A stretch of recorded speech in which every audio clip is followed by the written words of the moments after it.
For your application, you're a current member of the board, so you've gone through the process. And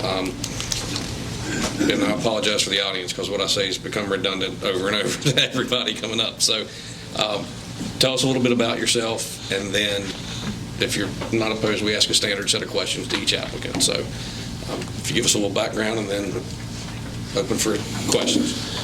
Sure. I am Richard Shull. I live in Valley Ridge, the Jackson River District of Alleghany County. I'm married. My wife, Tiffany, and she is an employee of West Rock. She's been there approximately 13 years. We have twin children, Jack and Faith. And as a matter of fact, they turned 10 years old today. Their birthday is today. Jack is on the swim team at the YMCA. And my daughter, Faith, she dances at Garlanda's. We are members of the Fincastle Baptist Church here in Covington. A member of the Jackson River Area's Kiwanis Club, where I serve on the membership committee. Also a member of the Virginia Forensic Science Academy Alumni Association. My education, let me go back. I'm also a member of the Virginia School Board Association. Back in January, I got a chance to attend the legislative conference where our Lieutenant Governor Winsome Sears spoke, and I actually got to meet her. Super nice lady, really good speaker. Education, I graduated in Alleghany High School class of 1997. Graduated from the Virginia Forensic Science Academy in 2020. Boards that I serve on the Jackson River Technical Center Governance Board. I've been on that board since 2021. Also serve on the Title I Advisory Council. I've been on that council since 2018. Been employed with the Alleghany County Sheriff's Office under Kevin Hall for 19 years, where I currently serve as an investigator, as a lieutenant in the Investigations Division. Going to branch off a little bit about talking about myself. I've got some near future goals for our school system that I would just really love for our school to aim towards.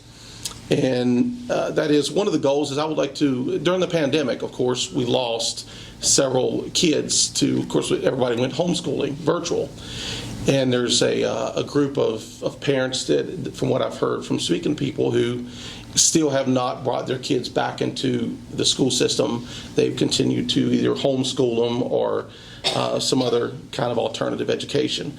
I would like to get those parents, have meetings or something with those parents to see what we can do as a new school system to get those kids back enrolled in our school system. I think that would be a great thing, just kind of like a fresh start. New school system, fresh start, bring your kids back in, let's get them back into the fold. Also, I'd like to see us improve our SOL scores. Alleghany Covington, over a 3-year time span, school years 2016, 17, 17, 18, 18, 19, the SOL test scores for both school divisions were similar, with a general marked decline for both divisions over a 3-year period. Would definitely like to see those scores go up in the near future. A 5-year goal. I'd like to see a 5-year goal for our school system. Is increase the number of students by at least 10% within the next 5 years. Currently, we have 1,938 students to date in our school system.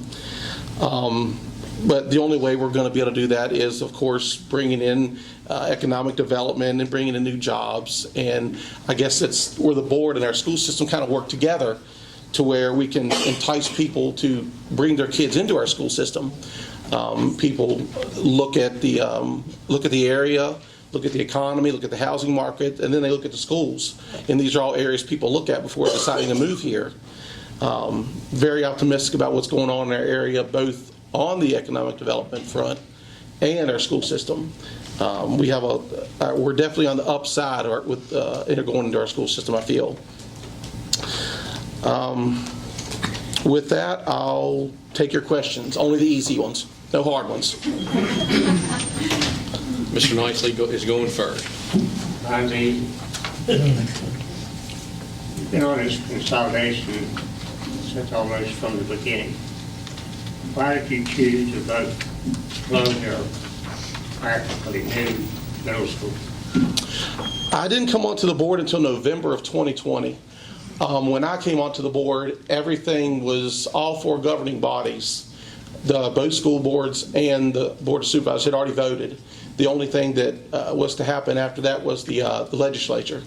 But when I was appointed, all the four governing bodies have already voted on it. I am very empathetic to keeping the school open. I feel that it's a brand new building. I do not want to see that building be empty because, like I said, the building's about 20 years old. It's a brand new building. I don't feel that however, I don't think that I don't want to throw the baby out with the bathwater. I think this consolidation is a good thing for our community, but it doesn't mean I'm not empathetic with keeping something in that building. I do not want to see that building go empty, but I do feel that our school system would definitely benefit from the merger, the consolidation. Well, I'm not saying we're not going to benefit from the merger. I just have a terrible problem with closing campus. That's all I. Is that you're done? Ms. Cox. Mr. Shull, I have 3 questions I've asked everybody, so mine's not hard though. Yes. I do want to make a comment to you that I'm very jealous of your forensic science that you completed, because that is my favorite thing. So when I retire, that's what I'm going to do. So you can teach me. So, what attributes and behaviors do you feel are essential for school board members? One off the top of my head, just I would say a team player, because nothing, and you all know that, nothing in serving on a board is done individually. It's done collectively as a group. There's been times where I had a certain position on an issue that I was in the minority and it didn't go my way, but it's what the pleasure of the board is. You have to be willing to work together as a team and just and understand that. Also, being available, because especially during the pandemic and all the certain issues that came up arise from the pandemic, which is the sports, the masking, and all that. My emails, my DM messages were constantly coming in, and I tried to respond to every single email and message, but there's some I could not get to, and I remember feeling guilty because I'm working for these people.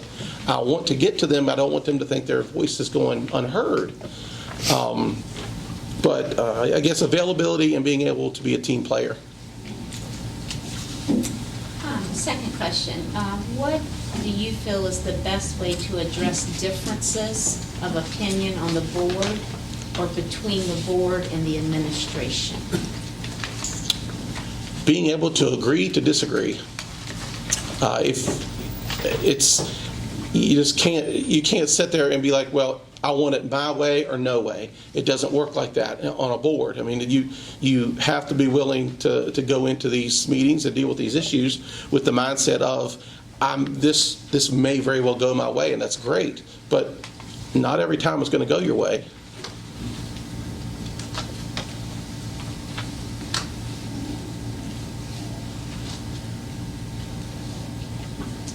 And my last question is, and you sort of already touched on this, could you support a decision that you did not vote in favor for, and why or why not?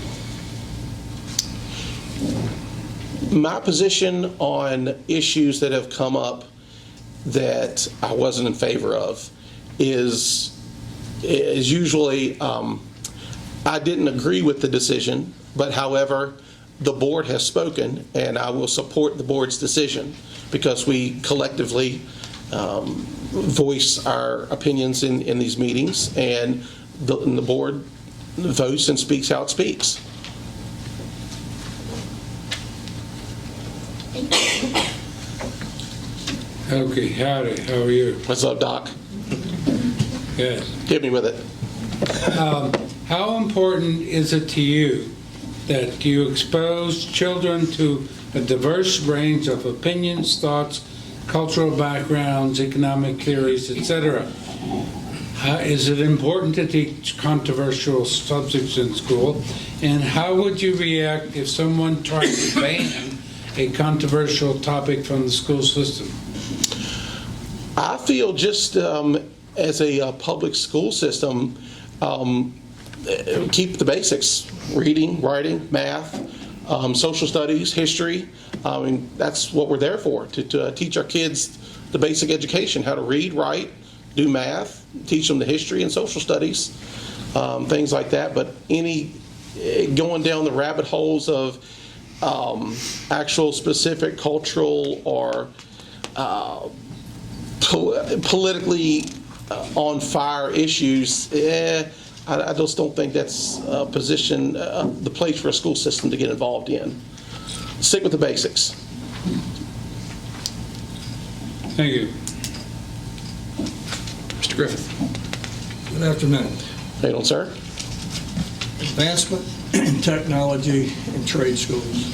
Where do you stand? I feel that we could do more for JRTC.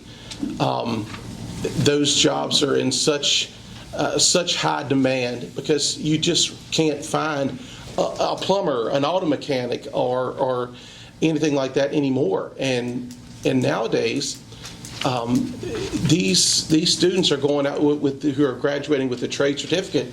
They're going out and making a lot of money just right out of trade school.